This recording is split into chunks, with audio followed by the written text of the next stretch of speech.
Êxodo 20, do versículo 1 ao versículo 6. Então, nós lemos: Então Deus falou todas estas palavras: Eu sou o Senhor, seu Deus, que o tirei da terra do Egito, da casa da servidão. Não tenha outros deuses diante de mim. Não faça para você imagem de escultura, nem semelhança alguma do que há em cima no céu, nem embaixo na terra, nem nas águas debaixo da terra. Não adore essas coisas, nem preste culto a elas, porque eu, o Senhor seu Deus, sou Deus zeloso, que visito a iniquidade dos pais nos filhos, até a terceira e quarta geração daqueles que me odeiam, mas faço misericórdia até 1000 gerações daqueles que me amam e guardam os meus mandamentos. Palavra de Deus para o povo de Deus. A congregação pode se assentar. Eu vejo então aqui a Deus escrevendo em tábuas de pedra as palavras da aliança que ele estava firmando com o povo, né? Chamadas palavras de aliança, também chamada de os 10 mandamentos. E nós lemos aqui dois dos primeiros mandamentos que Deus deu ao povo de Israel naquele dia, firmando a sua aliança, ampliando a sua revelação, e então Deus começa a ditar a lei para o povo, e aí Deus ele começa se identificando. Presta atenção, Deus primeiro ele fala, eu sou, Êxodo 3,14, quando Moisés chega para Deus e fala, vão me perguntar o teu nome, o que eu vou dizer quando me perguntarem o teu nome? Então Deus diz, eu sou. Né? A tradução para o português, geralmente eles traduzem assim, eu sou o que sou. Mas, se a gente olhar lá no hebraico, aparece o verbo ser, repetido 2 vezes. Deus dizendo, eu sou. Ou seja, exaltando, destacando essa característica do ser eterno, permanente, imutável de Deus. Como se Deus estivesse dizendo assim, eu sou aquele que era, eu sou aquele que é, eu sou aquele que sempre será. Então, aí Deus começa a falar com Moisés, se revelando. Então, primeira coisa que Deus fala aqui, eu sou quem? O Senhor teu Deus, que te tirou da terra do Egito, da casa da servidão. Se Deus aparecesse para você agora, o que Ele diria para você quando Ele se revelasse? Eu sou o Senhor teu Deus, que fez o que na sua vida? Que tirou você da onde? Se a gente olhar para a nossa vida, né, e for dizer tudo que Deus já fez, gente, quantas características nós iríamos exaltar de Deus, nós iríamos destacar de Deus, não é verdade? Então, eu sou, Ele é aquele que me tirou do lamaçal do pecado. Eu achava que era bom, quando a gente é confrontado com o Evangelho, a gente vê que a gente não vale nada, se não é Deus em nós, né? Coitadinho de mim, cheio de pecado, porque muita gente acha que pecado é só aquilo que os outros veem, só aquilo que aparece, mas tem muita coisa ruim que está aqui dentro, tem muita mágoa, tem muita falta de perdão, né? Tem muita ira, tem inveja, tem orgulho, tem teimosia, tem preguiça, tem tanta coisa errada. Tem mentira que só a gente sabe que está contando para o outro, que ninguém percebe, mas Deus está vendo. Então, quando a gente é confrontado com o Evangelho, ai de nós se não fosse Deus. Então, o primeiro lugar que Deus tira da gente é exatamente onde Ele tirou Moisés. Eu sou o Senhor teu Deus que te tirei da terra do Egito, da casa da servidão. Se Deus fosse falar isso para nós hoje, o equivalente espiritual disso seria, eu sou o Senhor teu Deus que te tirei do mundo, da prisão, da escravidão, da servidão, do pecado. Que o Egito espiritualmente simboliza o mundo, e escravidão significa que nós somos a escravidão do pecado, que em Jesus nós somos libertos.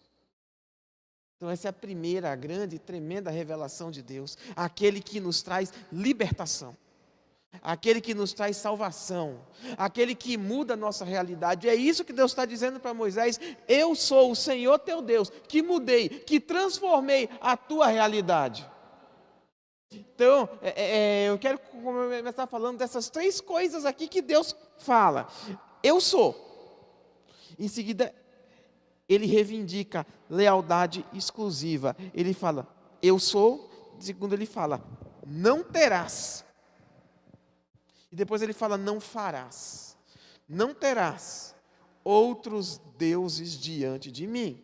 Ou seja, se eu sou aquele que te redimiu, se eu sou aquele que te libertou, se eu sou aquele que fez tudo isso que você testemunhou, tudo isso que você viu, tudo isso que você experimentou, não tenha outros deuses diante de mim.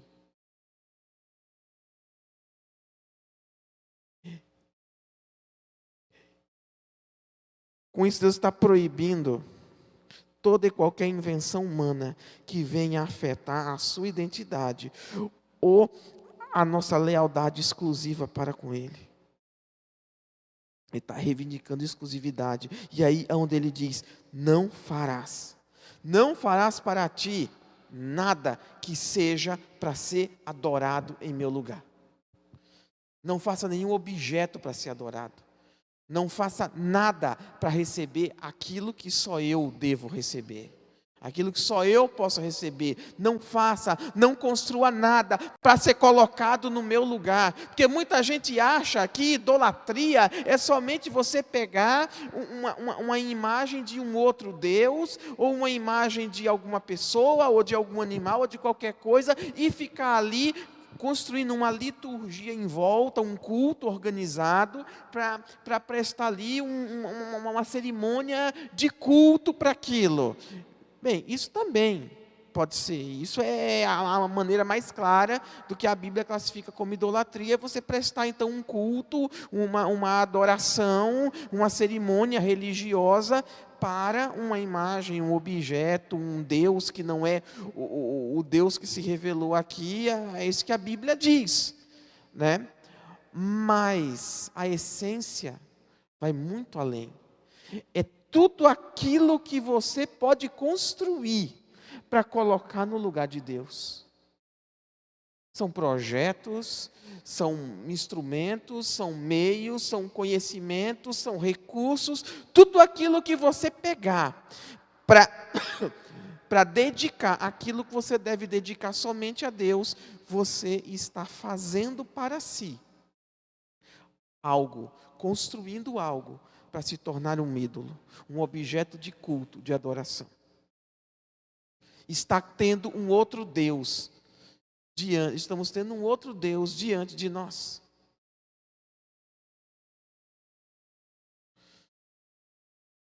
Então, Deus fala tudo isso para um povo que tinha saído do Egito, acostumado ao contexto de vários deuses, do uso de imagens, pinturas, amuletos e coisas do tipo. Deus estava se revelando como o único e verdadeiro Deus, superior a tudo isso. E olhando para as palavras de Deus aqui para o povo, nós podemos notar algumas coisas que Deus revela e que Deus requer. Primeiro, dependência do homem total em relação a Deus. Versículo 2 ali a gente vê, eu sou o Senhor teu Deus, te tirei da terra do Egito, da casa da servidão. Não foi Moisés que libertou o povo, tampouco foi o povo que se libertou sozinho. Foi a mão de Deus que os conduziu à liberdade e à terra prometida. Deus, Ele está dizendo, eu sou o libertador de vocês, eu é que sou o vosso salvador. Presta atenção numa coisa, é Deus quem nos salva. Ninguém se salva. Ninguém salva a si mesmo, ninguém alcança, ninguém produz a própria salvação. A nossa salvação é obra de Deus, inteiramente de Deus. Está escrito, ao Senhor pertence a salvação. E como que Ele fez isso? Por meio de Jesus, e nos oferece de graça. É como se nós estivéssemos nos afogando no meio do mar, no meio do mais profundo oceano e não temos como nos salvar. Você já pensou se você estiver tentando se afogar e você tentar se puxar a si mesmo pelos cabelos? Eu nem posso nem tentar fazer isso, porque cabelo aqui não tem. Você tentando se tirar a si mesmo, se salvar de um afogamento, é isso o ser humano tentando salvar a si mesmo. A salvação não foi entregue de graça em Jesus, é a gente ali, ó, no mar se afogando, e Deus estendendo a mão e dizendo, aqui, ó, pega. Isso é a salvação do Senhor. Aí imagina eu agarro na mão do Senhor e digo, olha como eu me salvei. Olha como eu me livrei do inferno. Olha como eu alcancei a minha salvação. E aí você acha que Deus vai pensar o quê? Estão entendendo? Aí eu estou negando que Deus me salvou. E estou colocando o meu esforço pessoal no lugar da obra que Deus está fazendo. E eu estou transformando o meu esforço pessoal em um ídolo.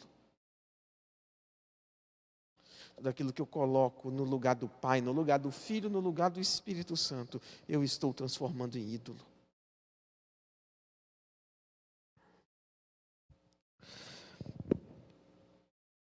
Deus mostra aqui que se não fosse por Ele, aquele povo continuaria na escravidão, padecendo ali na mão dos egípcios. A obra de libertação de Israel no Egito é sombra daquilo que nós recebemos em Jesus, e somente nele, a salvação da escravidão do pecado, o livramento, né, a terra prometida, que é o que? É símbolo do céu, da Canaã celestial. E nós caminhamos agora pelo grande deserto dessa vida, sendo guiados pelo Senhor, guardados de dia e de noite, passando por todo tipo de desafio, de obstáculo, de tribulação, mas o Senhor adiante de nós, nos livrando, cuidando de nós, provendo nossa necessidade, até a hora que a gente vai pisar na Canaã celestial. Não coloque nada no lugar que pertence somente a Deus. Segundo ponto. Versículo 3. Versículo 3. Não tenha outros deuses diante de mim. Após se identificar, como o salvador e libertador do povo, ele proíbe terminantemente que se sirva a outros deuses, a um só Deus. Mas às vezes o ser humano, mesmo reconhecendo que há um só Deus, trata outras coisas ou pessoas como se fossem deuses. Como eu já falei aqui. Cuidado, Isaías 42:8 diz, eu sou o Senhor, este é o meu nome, a minha glória, pois não darei a outrem, nem a minha honra às imagens de escultura. Substitua a expressão imagens de escultura por coisa nenhuma. Aqui fala de imagens de escultura porque era aquilo que usualmente o povo colocava no lugar de Deus. Você tinha ali os Baalins, e outras divindades ali que eram servidas na forma de esculturas, mas substitua a imagem de escultura por tudo aquilo que deve ser colocado no lugar de Deus. O Novo Testamento fala para nós nos guardarmos da avareza, que é idolatria. Por quê? Porque eu estou colocando o meu dinheiro, as minhas posses, os meus recursos materiais no lugar de Deus. Muita gente acha que para ser avarento só é acometido pela avareza quem é rico, quem tem muito. Não, muito pelo contrário, eu sei de pessoas que têm bastante dinheiro e que são muito abençoadores, como tem pessoas que não têm os mesmos recursos e com o pouco que têm são extremamente apegados. Transforma isso num ídolo. A vida gira em torno do que possui. Às vezes a pessoa não tem, mas a avidez por querer ter, a ganância, o viver a sua vida para poder acumular coisas, e geralmente com propósitos não muito bons. Porque muitas vezes o propósito não é garantir uma tranquilidade no futuro. Muitas vezes o propósito não é comprar aquela casa própria. Muitas vezes o objetivo não é trocar aquele carro que já passou da hora de ser trocado, ou comprar um carro a mais para facilitar a vida da família. Não. Muitas vezes a preocupação é unicamente que os outros vejam o quanto ela tem. E nessa hora, eu estou sendo ganancioso, e eu estou sendo orgulhoso, e eu estou transformando essas coisas em idolatria, porque eu quero atrair glórias para mim, para que as pessoas olha como ele é bem sucedido. Olha quanto dinheiro ele tem. Olha, não, ou seja, o objetivo é o quê? Não é render glória para Deus por aquilo, pela abastança que Ele concedeu, mas é usar isso para atrair glórias para si próprio. E quando as pessoas entram por esse caminho, as pessoas acabam idolatrando aquilo que tem.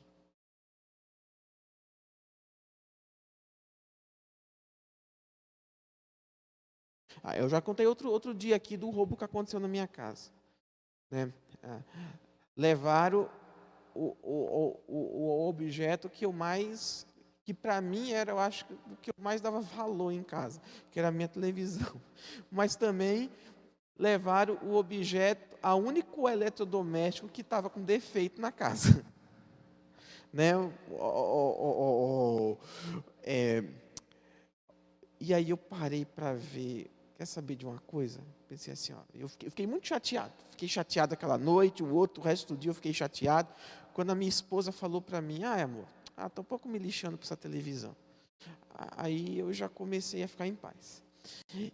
E aí eu parei para pensar, olha, minha esposa está bem, meus filhos estão bem, não aconteceu mal nenhum com ninguém. Pior seria se tivesse sido, sei lá, um assalto à mão armada aí, tivesse entrado dentro de casa, assustado as crianças, assustado a minha esposa ou até machucado alguém. Isso sim teria sido um grande problema. Né? Então, a gente precisa entender as maneiras com que Deus está o tempo inteiro cuidando de nós. Das coisas que eu precisava, que de fato eu precisava, que me causaria realmente um prejuízo imediato. Deus não permitiu que levassem nada. Não levaram nenhum utensílio de cozinha. Não levaram nada que estava funcionando perfeitamente em casa. Então, gente, lembra de uma coisa, prejuízo pequeno é lucro. Né? Coisas materiais são substituíveis. Agora, a presença de Deus não tem preço. O cuidado de Deus não tem preço. Muitas vezes a gente se deixa seduzir pelo culto à personalidade. Porque, gente, impressionante, idolatria virou uma coisa cultural. Sabia disso? Preste atenção em alguns programas de entrevista, de talk show. Aí entrevistam as celebridades, perguntam assim, qual é o seu ídolo? Se a pessoa pergunta uma coisa dessa para mim, qual é seu ídolo, eu corrijo na hora.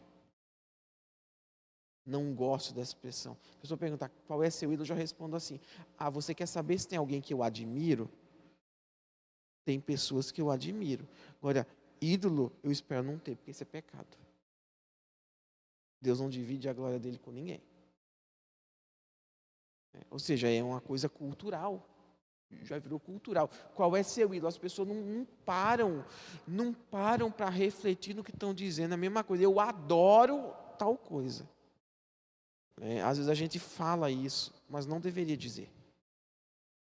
Porque se eu digo que eu adoro tal coisa, eu estou dizendo que eu coloco tal coisa que no meu coração, isso aí divide lugar com Deus. Não gosto dessa expressão. Não gosto. Porque parece que eu estou dizendo que eu presto culto para aquilo. Adorar, nós adoramos a Deus. Jesus disse, ao Senhor teu Deus adorarás, só a Ele darás culto.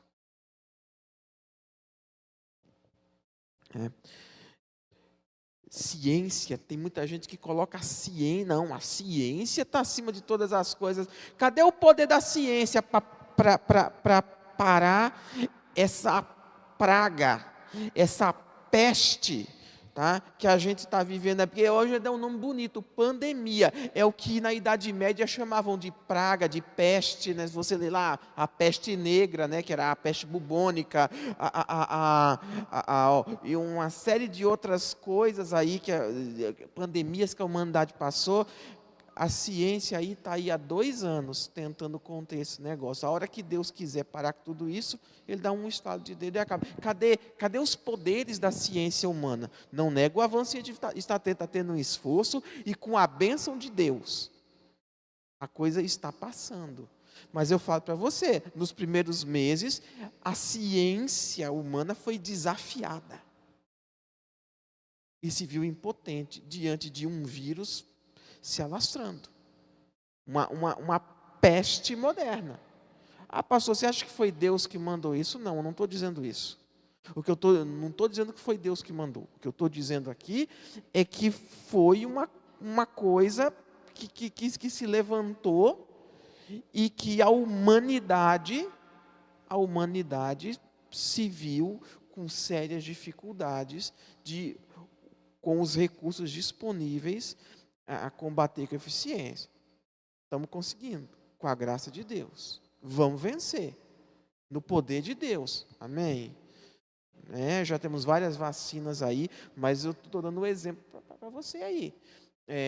Vai o ser humano confiar na ciência, confiar no dinheiro, confiar na tecnologia? Só Deus é todo poderoso. O resto tudo tem falha. Tudo aquilo que eu tratar como todo poderoso, como infalível, eu estou colocando no mesmo patamar que Deus.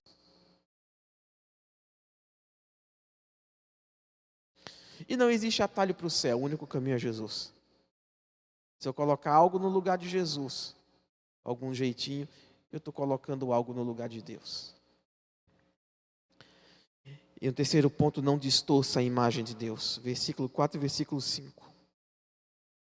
Não faça para você imagem de escultura, nem semelhança alguma do que há em cima no céu, nem embaixo na terra, nem nas águas debaixo da terra. Não adore essas coisas, nem preste culto a elas, porque eu, o Senhor seu Deus, sou Deus zeloso, que visito a iniquidade dos pais nos filhos, até a 3ª e 4ª geração daqueles que me odeiam, mas faço misericórdia até 1000 gerações daqueles que me amam e guardam os meus mandamentos.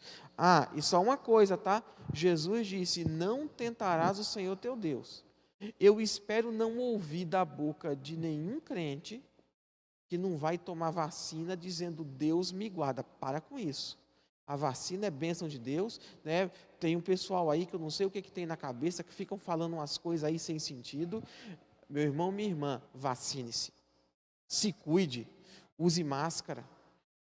Use álcool gel, se cuide, Deus guarda, Deus faz a parte dele e faz, mas nós temos que fazer a nossa.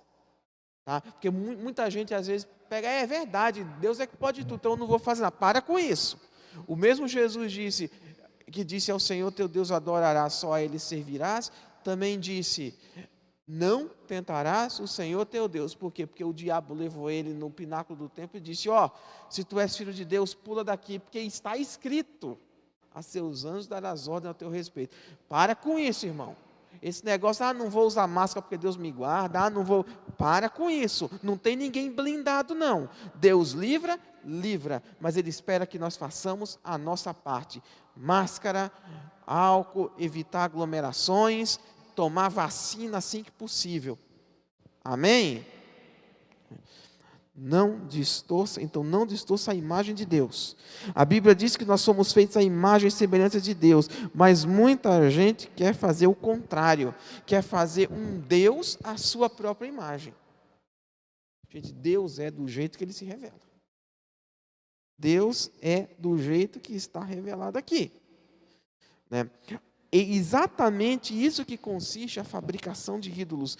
Olha ali, Êxodo 32, de 1 a 4.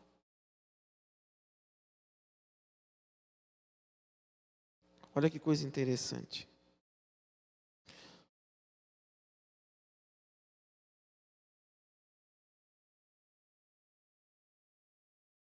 Êxodo 32, de 1 a 4. Olhando assim,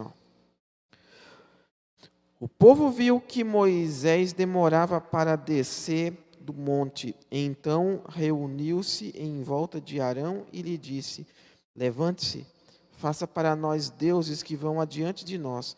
Pois quanto a este Moisés, o homem que nos tirou do Egito, não sabemos o que lhe aconteceu. Então Arão respondeu: Tirem as argolas de ouro das orelhas de suas mulheres, de seus filhos e de suas filhas, e tragam para mim. Então todo o povo tirou das orelhas as argolas e as trouxe a Arão. Este, recebendo-as das mãos deles, trabalhou o ouro com buril e fez dele um bezerro de metal fundido. Então disseram: São estes, ó Israel, os seus deuses que tiraram você da terra do Egito. Presta atenção.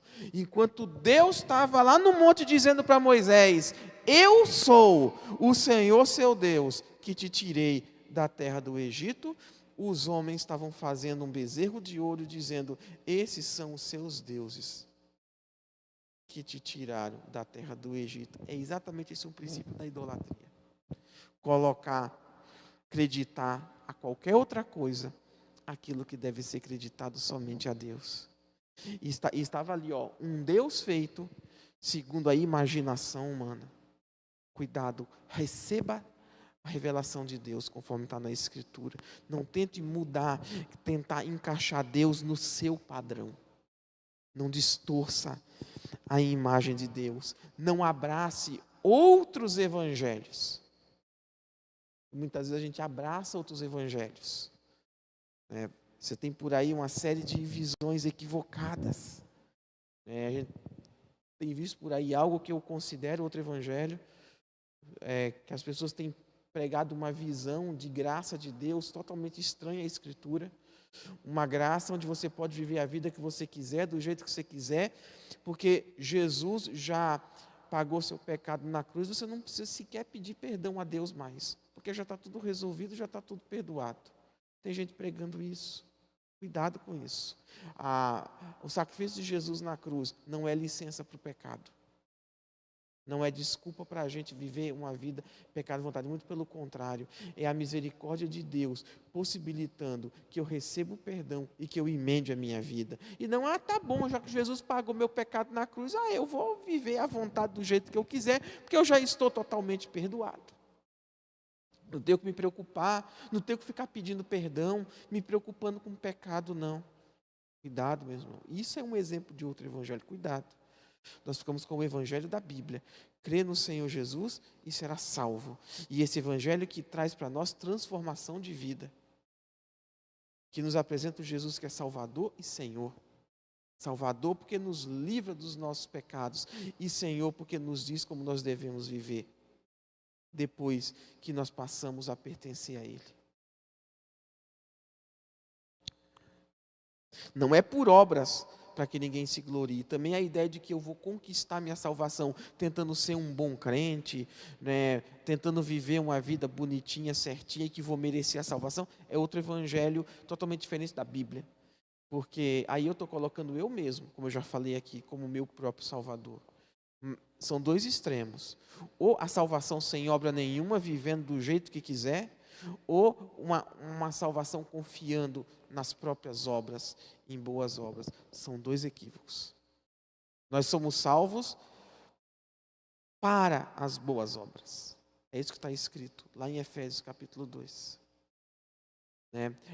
Que somos salvos não por obras, para que ninguém se glorie, mas somos salvos por meio, pela graça, mediante a fé, para as obras que de antemão foram preparadas para que andássemos nela. Você quer ver Deus? Olha para Jesus. Ele é a imagem do Deus invisível. Portanto, Deus se manifestou a nós de maneira definitiva em Jesus Cristo. Falar de Deus é falar de Jesus. Está lá em Colossenses 1,15, que Ele é a imagem do Deus invisível. Então, você quer ver uma imagem de Deus? Está revelado em Jesus. O Cordeiro de Deus que tira o pecado do mundo. Amém? Que nessa noite você possa levar essa palavra. De olhar para esse Deus maravilhoso, que é tudo, que é absoluto, e que a Ele que nós devemos devotar toda a nossa vida, entregar todas as nossas situações e confiar unicamente nele, para a nossa salvação e para o cuidado da nossa vida, reconhecendo nossa finitude, nossa limitação, nossa incapacidade, e que por meio de Jesus possamos andar de mãos dadas com esse Deus maravilhoso, hoje e sempre. Amém? Vamos orar? Coloque a sua situação diante de Deus.